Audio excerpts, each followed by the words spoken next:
All right, we're back. Mild Sauce Live on a Saturday afternoon, fucking jamming out to the best fucking performances from touring bands that happened across the stages of Chicago in 2018. And we got into a block of a few fucking dope ass tracks. So we started out with Code Orange, New Reality. They played Bottom Lounge earlier this year. We showcased them on episode number 1, going all the way back to the beginning, and then we did a deep dive on that show as a review on episode 23. Then the next we heard. I think longtime listeners of the show will know that, you know, I love horror. I fucking love horror. And they had a set this spring with Three Teeth at Reggie's, and they fucking killed it. We checked out the track "The Dope Dealers," a couple years old, but it's a fucking awesome song.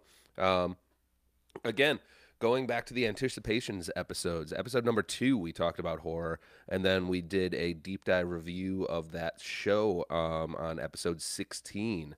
And then the last song we heard, again, you know, longtime listeners of the show will realize, you know, that was Crisco Thunder with the Ballad of the Clorox Boat People. And they played just an amazing fucking set we talked about on episode 17. I think Crisco Thunder, they take the cake for the best stage performance of 2018 in Chicago. What a fucking unreal evening out. You know, that was a great fucking show. I think it was Droid's Blood, Dianetics, Crisco Thunder, and then straight out of Minneapolis, Minnesota, the ever fucking amazing Birthday Suits. Great 2-piece out of Minneapolis. And that was just a wonderful fucking evening. Everything about that show was really fucking cool. You know, like I said, that one stands out. Again, these small sets, you know, you get these fucking intimate opportunities to hang out with the bands. I think we hung out with Crisco Thunder for a little bit. They had some amazing screen prints. I've got an awesome autographed screen print hanging out in my living room currently. And then afterwards, I think all the bands went to Reed's Local, and we all got drunk. So that was that was a fucking amazing night out. And like I said, for the weird setup, because they were not in a concert venue, they were in an art gallery, so they were in an artist space, and it was a weird shaped room, and they made the most out of it. They created a weird fucking vibe in the best way possible. So, you know, that's some amazing shit from the city of Chicago earlier this year. And I will say that Crisco Thunder show, that wasn't a tour. That was my good friend Don. He organized that show, and that was just a one-night only deal. He managed to finagle Crisco Thunder out of Philly and Birthday Suits out of Minneapolis to come down just to play this one show with 2 fucking kick-ass Chicago openers. That's. I remember you talking about that show. You were like talking about that for weeks beforehand. Oh my God. That one blew me the fuck away. I don't want to say that it was the best like overall, show. I think, and again, I'm not doing anything in like any ascending or descending order. These were just like the ones that really fucking stood head and above all the rest around the city. And that I came in.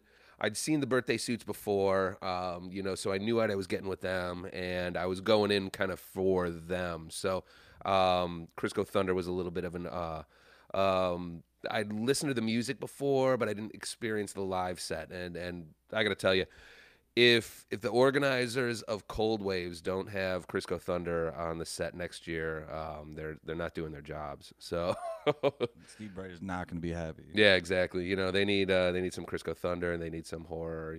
They did good this year with Author and Punisher. Hyde, fucking another kick-ass Chicago electronic band. So that's the vibe that I think that Crisco Thunder like fits very nicely in. But keeping the party moving. Keeping it moving. All right. Crisco Why don't we do Thunder. it? So shifting gears, we had a little bit of an electronic set for a couple of songs with Dope Dealers and Ballad of the Crisco Boat, Ballad of the Clorox Boat People. Next up, we're going to be talking about Futura. They killed it. We talked about them in depth on episode number 9. And Futura played Chi-Town football early in the year, I think like March or April, and it was amazing. I think that was a really good showcase of some Southside hardcore. That was fantastic. If I'm not mistaken, it was Futura, Molcajete, Social Quarantine, Riesco, or was it Frez Bruta? One of the two. And no, I think that was it. But it was a great fucking night out. That happened in, like I said, March or April. Another one of my favorite locations, Chi-Town football. Amazing set. They were really cool. I had a chance to chat with them just a little bit afterwards. Very, very cool, down-to-earth set of people. They're L.A., so nice West Coast representation. So why don't we just dip right into it? So we'll just check out Futura, Spit on the Flag. Like I said, that was a showcase of episode 9 where we got into detail on that episode of the concert that night. And then we'll play a couple more songs, like we were doing. So I think after Futura, we might dip into Roky Erickson and maybe I feel like we've talked Roky Erickson to the... What more can we say about the man? Yeah. Well, I think that was a top of the mind one because we talked about that. He's been lingering for a few episodes now. Yeah. I could almost write his biography. We showcased Such an interesting story though, not like belittling it. No, not at all. We showcased Roky on episode 34, so just a couple episodes ago. But then we also talked about the 13th Floor Elevators on the Psych Out Part 2, episode number 24, where we dipped into the Diagonal record release show The appendix of the Steve Breit Rock Discovery Show. Yeah, so we jammed out a little bit to early Roky Erickson with the 13th Floor Elevators on that wonderful night. That night was Pearl Earl, Black Road, which we talked about last week. So this was a stacked lineup. Last week Black Road represented the Chicago fucking contingent for that evening, and Roky, while not on the bill that episode, we brought that in just because he's roots rock. Without Roky, you wouldn't have stuff like Lake of Fire or Diagonal, or a little bit more of that experimental stonery jam, deep rock stuff. So why don't we just dip in and let's go. All right, we're diving into Futura.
to the left.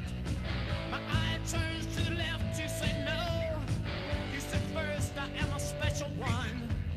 I never hammer my mind out. I never have that bloody hammer. I never have that bloody hammer. I never have that bloody hammer. I never have that bloody. I never have that bloody. I never have that bloody hammer. I am the doctor. I am the psychiatrist. To make sure they don't think that they'd hammer their minds out, or that they'd have a bloody hammer, or that they'd have a bloody hammer, or that they'd have a bloody hammer, or that they'd have a bloody, or that they'd have a bloody, or that they'd have a bloody hammer. Second, I am this special one.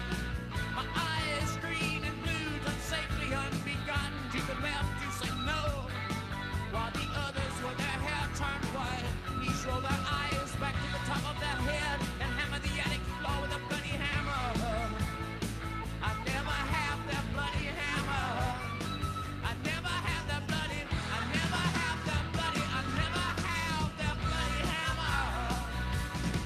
It's not a sledgehammer. It's not a chisel. It's not a train, but a thought of unlimited horror for Dr. O'Chain. Dr. O'Chain. The baby ghost cells, beat it with your chain. The baby ghost cells, drag your chain away. Dr. O'Chain. One bad in lightning, one bad in rain, one bad blanks will bang for Dr. O'Chain. Dr. O'Chain. The ghost cells, beat it with your chain. The ghost cells, drag your chain away. Dr. O'Chain. All that sorry is Dracula vampires, the vampires in the rain, the vampires in the lightning for Dr. O'Chain. Dr. O'Chain. The baby ghost in the 1900s says beat it with your chain. The baby ghost says don't drag your spoon, don't drag your chain away. Dr. O'Chain. The demon is up in the attic to the left. My eye turns to the left to say no. You say first I am a special one. I never hammer my mind out. I never have that bloody hammer. I never have that bloody hammer. I never have that bloody hammer. I never have that bloody. I never have that bloody. I never have that bloody hammer.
Mild Sauce Live, Steve Breit Rock Discovery Show, Saturday afternoons, fucking jamming out to Big Ups. They played at the Beat Kitchen a few months back, and that was one of those sets that it cropped up last week. You know, we talked about Breathing Light. They put on a fucking amazing performance, and Big Ups was a little bit later on that bill.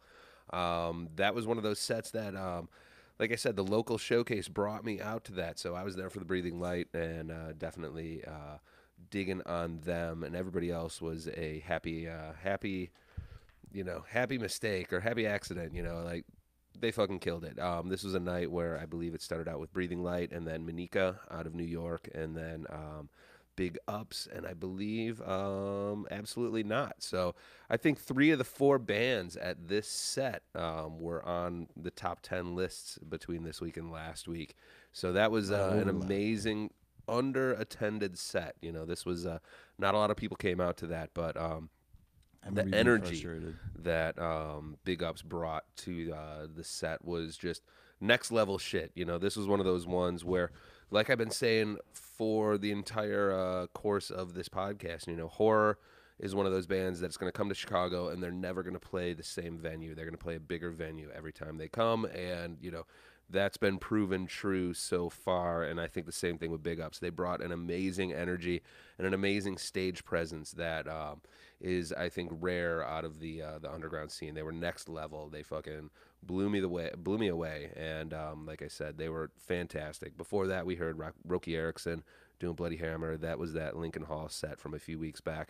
Amazing fucking night out. We went in depth on that one recently. Yeah. So deep dive on the White Mystery, Roky Erickson connection and all that. Yeah, so we don't have to dwell on that one very long, but you know, amazing music, amazing shit coming through the city over the course of the year.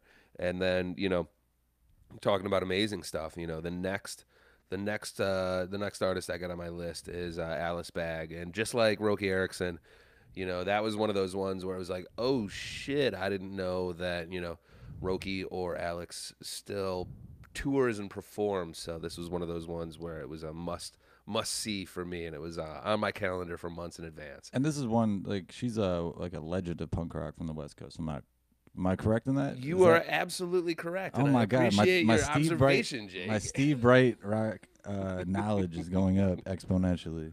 I feel like I'm teaching you stuff. I'm learning something along the way. Yeah.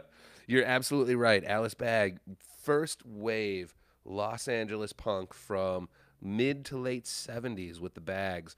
Amazing story, just amazing human being, very cool stuff. And if you think about it, you know, this is like roots punk, and, you know, Alice is in the ground floor. She's considered one of the first 100 punks of Los Angeles.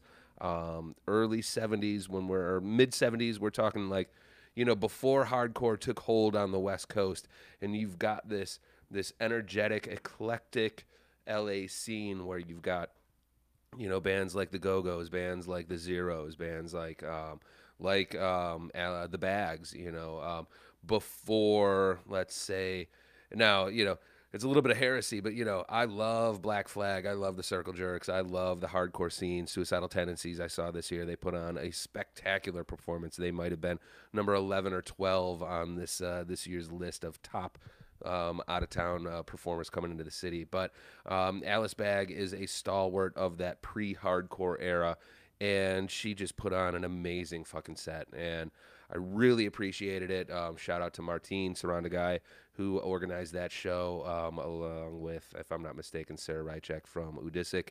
That was a Chi-Town football show. We showcased that on episode 27. So dipping back a few months, I think that was a late summer show, nice sweaty Chi-Town football show, and it was fucking badass. That was a crazy show. You know, I brought a lot of money to like buy merch on that one. And you brought this up several times. Yeah.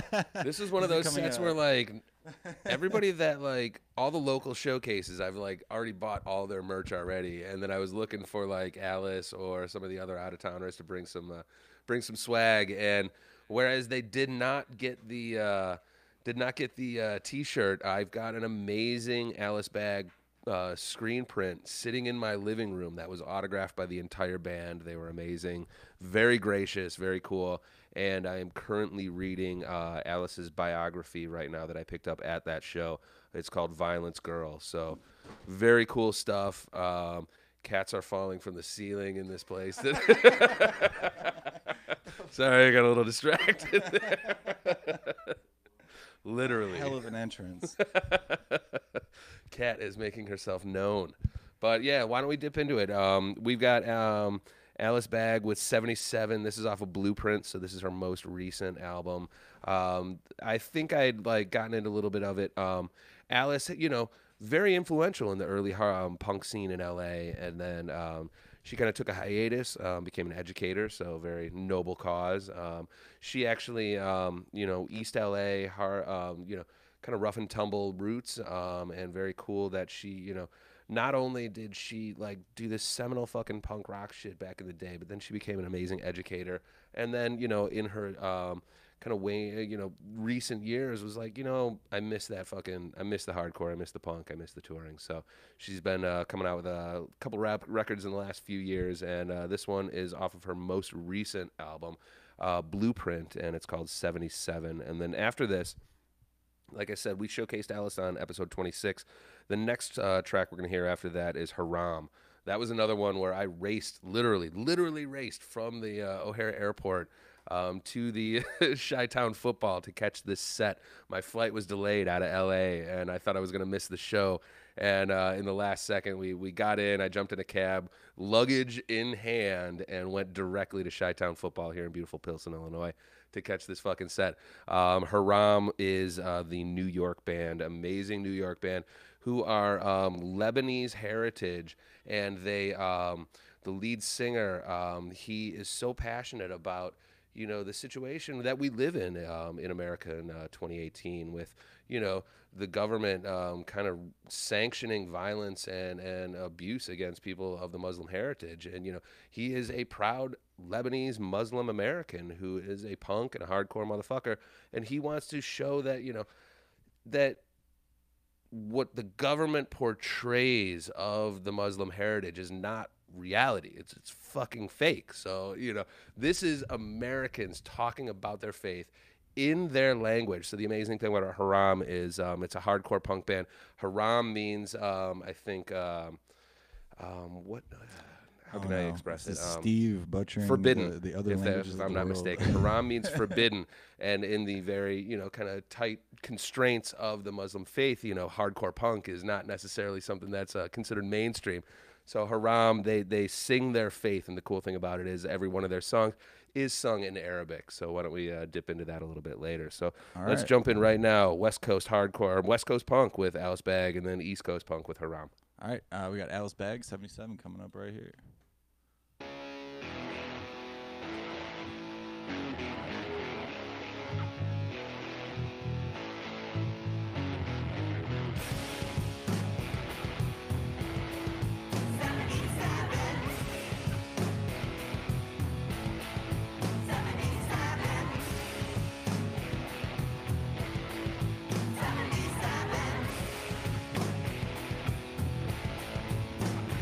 Every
do shout outs. I got one more song after this. Oh, shit. We're back. Mild Sauce Live, Saturday afternoon. I think we're taking it back to episode 1 with our technical rawness over the last couple songs. We got a little lackadaisical. Yeah. But it's Christmas time. It's forgivable. It's these fucking 7-point whatever beers you brought. Yeah, no shit, man. These things are going down smooth, and I'm getting a little bit dizzy. Yeah, But shout out Julius and PBR for keeping us on track. Julius, PBR, love you guys. But yeah, no, like I said, we fucking jammed out to Alice Baggs. She fucking killed it at the fucking live performance, and ever a wonderful human being. Like I said, she was very cool after the set, talking to everybody, hanging out, being just an amazing person. So loved that fucking show. Very cool set. And then before that, Haram, they were fucking great.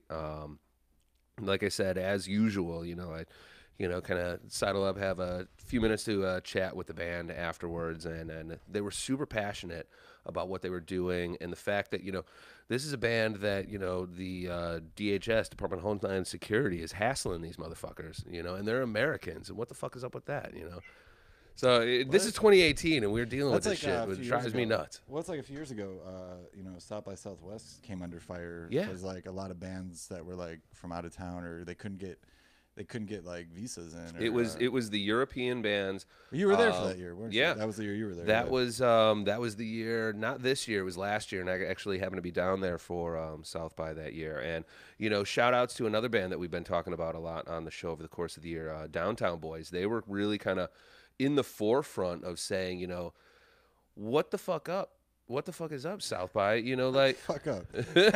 Well, they did fuck up, because South by was the one that was kind of giving the government, access to like who's coming, what's up, right. and so Downtown Boys was one of the catalysts saying, if South by wants to continue to like feed fucking weird info to the government, we're not gonna fucking play. And, they got a lot of bands on board with them to, like, say, we're out of here if you're going to continue this shit. So, shout outs, because this is, like, 2018, and this is a lot of fucking bullshit. And this is, like, you know what I mean? And we got to deal with this shit. I think that might have summed up the year perfectly. It's 2018. It's a lot of fucking bullshit. This is like 1950s shit that's like rearing its ugly head again. It's like I thought we ditched this in the last fucking century, and here we are. I know. I was watching the Daily Show yesterday. We'll go off on our little side piece for a moment. I was watching the Daily Show the other day, and he was talking about like the Republicans now. Their new thing is getting rid of or having more nuclear waste, like changing what nuclear waste is defined so that we can put it places. And it's like, really? Yeah, that's what we're working on, like having more nuclear waste rather than like the million other things. I don't know. This shit's goofy, but yeah, that's our political point for the Steve Breit Rock Discovery Show. Maybe 2019 will change. Who knows? Hopefully. His ship looks like it's sinking, but it has for a while. I don't know. We had a nice resetting, at least a little bit, with the election this year, but I don't want to get into that. Yeah. So we're wrapping up. We're getting to the end of the episode. So as always, got to give the shouts out. So shouts out as always to Jake. Wouldn't be possible to have this show without him. Thanks. And then, of course, next up, we got Grade A Living with Mars. Nope. Do It's Right confusing. Radio. He's got a lot of things going on. All right. So shout outs to Do Right Radio, Mars, and special guests right around the corner coming up. Of course, shout outs to Ryan and the backcourt. When they can get in and Big do some plans. sets. Big plans for the backcourt 2019. We got a great future. And then, as always, shout out to the great morning lead in the 3-piece. So love those guys. Had the week off this week, but they're coming back. We're gonna have a special episode next week, I think. Mm-hmm. And yeah, man. Yeah, this is one of my favorite bands, actually. Like, it's been. I think the theme of this episode might be me like figuring out finally what bands are which that I like. But Yob is definitely one of them. So yeah, this was and again, we're gonna wrap out. We're gonna go out with Yob, and we spoke about Yob. Oh no, just to back up real quick. So Alice Bag we talked about on episode 26. Haram we jumped into on episode number 22, and then the next band Yob, we listened to them on episode number 25. They were fucking amazing. Like I said, lead singer Mike Scheit, he had some medical issues. About a year or two back, I'd seen them in like 2015. They put on a fantastic set at Reggie's, but it was a little bit more low key, sedate set. And what we later learned was Mike had intestinal problems, and he had actually collapsed not long after that Chicago show. Shit. And while he was in surgery, I mean, this is some like inspirational shit. I think Mike thought he was going to die, and he had spent like hours upon hours in surgery. And while he was in the hospital, he wrote this album. And That's what you're going to say. That's a fucking ridiculous story. Right, like he thought he was going to die, and this was his requiem, and he was just like, oh, maybe somebody else will record this, or whatever. This is my final will and testimony. And then he survived, and then he recorded this, and then he released it. And it is one of the most amazing. It's a heavy doom record. There's no pussyfooting around it. That's like an awesome story. Sorry to cut you off. Yeah. But also, like, I couldn't help but think, like, he's got to feel like he can't put out another album ever again, right? Like, you can't. He raised the bar on himself. He really did. You can't label something like your will and testament and then be like, all right, so here's the follow-up. But but I will say, for the genre of doom metal, it's pretty heavy and pretty morose, and I will say it's heavy that for doom metal. It's a heavy fucking record. It's a brutally heavy record, but it's also one of the most uplifting heavy records I've ever listened to in my life. This sits in kind of like rarefied air of bands outside the USA. I liken Our Raw Heart, the new record by Yob, to releases by Mono, where you're getting into the Japanese aesthetic, where you're really kind of branching out from the Western structures of verse, chorus, verse, and getting into different kind of musical arrangement, and where you're not stuck by this Western aesthetic of like heavy music has to be heavy and brutal and satanic, and you know what I mean? It can be heavy, but it can also be empowering and uplifting at the same time, and this falls firmly in that category. So why don't we just go out with it? So this is Yob with Nothing to Win off of 2018's Our Raw Heart. They played at Reggie's. They fucking killed it, and yet again, this was a band that was gracious enough to hang out afterwards, had a chance to chat, hang out with them for a little bit, and it was a wonderful evening out. Capping off our reviews of the best live performances in Chicago in 2018. It's been an eventful 2 weeks. Yes, it's been an eventful 2 weeks, and it's been a busy year. Yeah, and we'll be back. We'll be back at the next week or towards the end of December with a nice recap show with all the gang. Yeah, I'm looking forward to how we wrap this up, and of course, Jake's birthday is around the corner. So happy birthday to Jake! Thanks, man. Thanks. I'm getting old, but the show that's coming up, or the show we'll have coming up, keep an eye out. It should be interesting. I'm working on it. Mm-hmm. And yeah, man, let's go out on some Nothing to Win by Yob. Yep, fucking killing it. Mild Sauce live. It's kind of hot, Steve Breit Rock Discovery Show.